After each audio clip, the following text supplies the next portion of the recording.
All right, let's talk about something local. Virginia School Board reverses course on ban of sexually explicit books after move seen as unconstitutional. School Board in Northern Virginia reversed course Tuesday regarding the planned removal of sexually explicit books from school libraries, rescinding a previous vote after dozens of parents, students, and educators voiced concern about banning certain books, some arguing the move was unconstitutional. The Spotsylvania County School Board rescinded the vote, Fox 5 DC reported.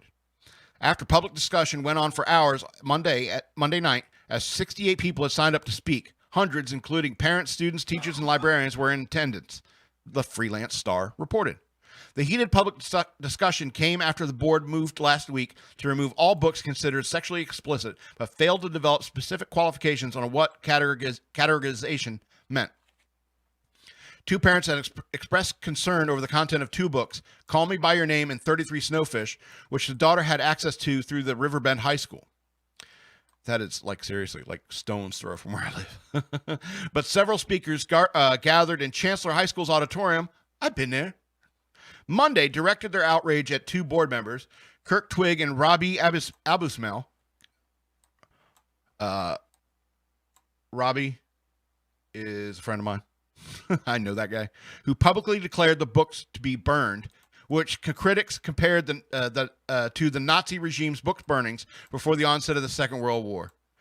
A petition for his removal had 1,045 signatures by Monday night, and many attendees had signs demanding he resign or face recall. The Freelance Star reported, the newspaper of Fredericksburg.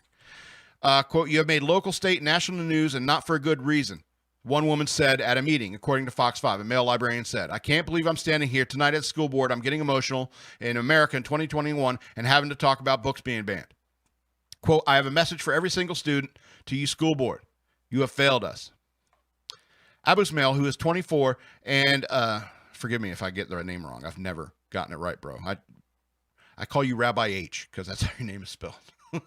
Minus some B from Rabbi. Anyway, he's 24, the youngest school board member ever elected in Virginia, has since apologized for his remarks about burning books. Good boy. Telling news outlets he misspoke out of frustration. Clever. He, however, had insisted his criticism of the books was not because they featured LGBTQ characters, but instead over concerns of materials depicting pedophilia, quote-unquote pedophilia. Good boy. Taught you well. Good-hearted kid. He's just, what's the word? Impetuous. We shouldn't remove the books that because they have a gay character, he said, but any books that have pornographic material or pedophilia in them do not belong in the school system. Yes, sir. That is absolutely correct. Several speakers Monday demanded he go further to issue a public apology to the school division's 34 librarians who were pulled from their normal duties to scan their collections for offensive material. The librarians had to read? Quote, this board doesn't understand who our students really are. One county librarian said, "We have students who are victims of sexual abuse. We have those who've been forced to prostitute, who have two moms or two dads, who identify as LGBTQ+, and those whose home is drug infested. The school library is a safer place for them to find themselves in a book." Okay. Quote, "I feel that one of our jobs as parents is to keep tabs on what our children read," another parent said. "Their conservatives or religious should not dictate what the school library offers my child because they have an objection." Call Me By Your Name by Andre Ackerman depicts a romantic relationship between a 17-year-old boy and a 24-year-old visiting visiting American Jewish scholar at his parents' cliffside mansion on the Italian Riviera. How I made that, I don't know. It was developed into a movie starring Armie Hammer and Timothy Chalamet. Anyway, 33 Snowfish by playwright and Pulitzer Prize finalist Adam Rapp tells the story of three homeless youths in Chicago, one an orphan fleeing a caretaker who produces pornography, the second who is a child prostitute, and a third who murdered his parents and kidnapped his younger brother to sell. Board member Baron Braswell had indicated last week that he intended to put forward a motion to rescind the 6-0 vote to ban sexually explicit books after the school board attorney advised the move could be considered unconstitutional. So here's my point. It's like, this is happening in our town, here in Fredericksburg, here at Spotsylvania County, here at my alma mater. I went to Chancellor High School. I performed at band in that auditorium where all this took place.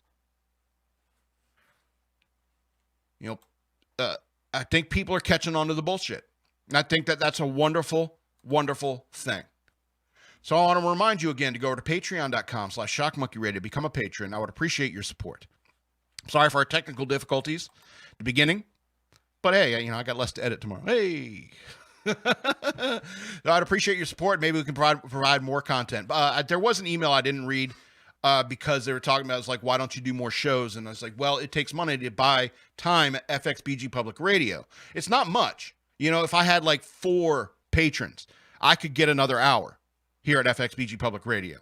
So I would appreciate it that, you know, if I got like 4 more patrons, maybe I could stretch it out to 2 hours, or maybe 2 different hours at 2 different times a week. It depends on the schedule. You know, a lot of people coming through the studio, but check out fxbgpublicradio.com. There you can, if you're in the Fredericksburg area, you know, you can come and you can, you know, do, if you know, there's guitars hanging on the walls, there's keyboards everywhere. There's, you know, they got ukuleles in corners and stuff like that. You know, they got all sorts of special microphones and isolation booths and the sound dampening cone things. It's fancy. It's the real thing. fxbgpublicradio.com. Yeah, but this is going to be the end of the show. I'm the Madman. This has been Shock Monkey Radio, and I love you.